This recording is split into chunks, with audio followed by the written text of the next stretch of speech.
you. It's beautiful. I had entirely forgotten how beautiful the surface world was. Where are we? Ach, I don't know. Time flows differently in that cave. I have no memory of this forest. Timmy and his once mentor, now brain parasite, were lost.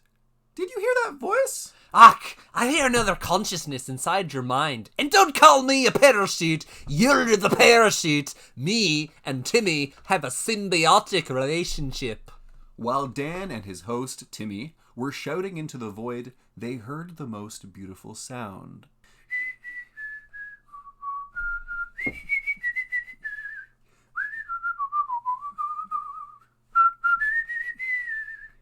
Dan, he's right. I hear something. Look over there. What the fuck is that? Scottish man inside my head. What is that? It's fucking hideous. Ach, that be a centaur, laddie. The most beautiful creature on the planet. The upper half of a human, combined with the bottom half of a sexy horse. Every fiber of Timmy's body was recoiling in disgust.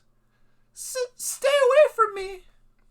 Have no fear, I'm your local centaur. I have 6 limbs, so I'm technically an insect. Wink. I didn't ask you. Hush, laddie, let this mythical beast talk.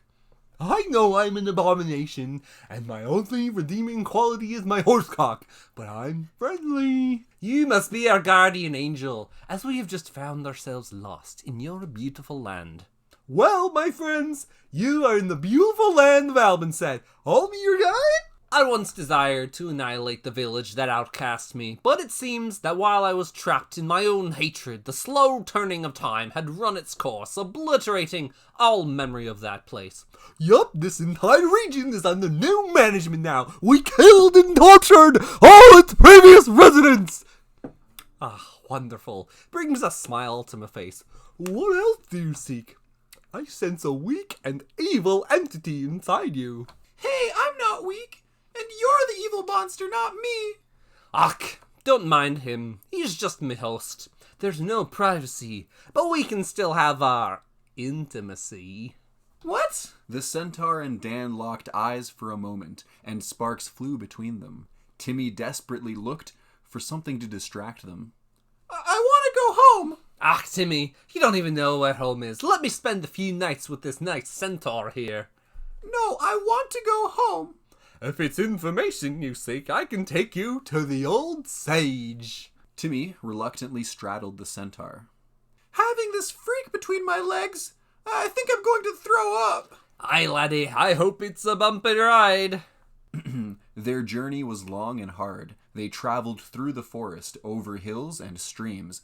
Eventually, they reached a clearing. In its center was a giant rock. Oh, so you are finally here to defend your land. No, I'm just here to find my way home. I am the Eastern Sage of Wind. I know everything that the wind touches. You only just now emerged from Mount Scraghorp. Ha ha ha! You thought you could hide from my armies and emerge from underground for a surprise attack, but you underestimated me. A violent wind emerged. Timmy's body was buffeted by the wind, almost knocking him over. This guy's crazy! Ach, have no fear, young Timmy. This blowhard is no match for an earth mage. An epic battle ensued. The hermit conjured boots of solid rock around his feet. This steadied him, and he slowly began advancing toward the sage's high ground. You're good, but air has always been an inferior element. Ha! Ha! You must be dumb as rocks. Even the monkey can wield your element. Ah! The speed of the howling gale increased, turning into a cyclone. Small trees and shrubs were ripped from the ground and sent flying. Dan, watch out! There's some debris headed right for you! Dan summoned an earth grasp and caught the debris, anchoring them back into the ground. Just keep focusing on walking forward! He's a very high level. He must have been training underground for the last century. I must unleash the full force of my air wand before he gets too close.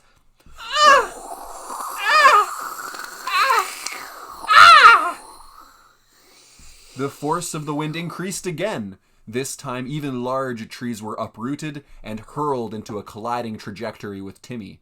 Even the centaur was swirling helplessly around the battle. Whoa! Dan, look! Ugh! I know he's putting up a fight. Not bad for an old fart. Oh my god! Said the sage as he saw the earth hermit fashion a shield out of the captured treelings and brush. All of the sage's projectiles glanced off the makeshift shield.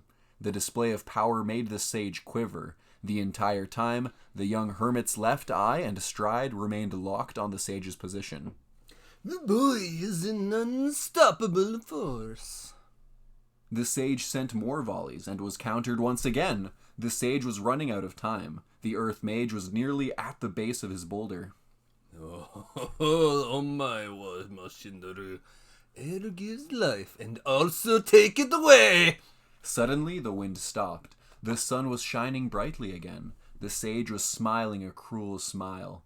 Timmy had no idea what was happening until he tried to breathe. The breath rushed out of his lungs. He caught his breath before his lungs were completely evacuated. Suddenly, he heard Dan use their last breath to yell, Run, get to the boulder! Timmy had no breath in his lungs, but he had enough energy in his muscles to lunge at the giant perch of his enemy. He fell over, the staff in his outstretched hand just barely reaching the base of the boulder. He could feel magical earth energy gush out of his body through his staff as he blacked out.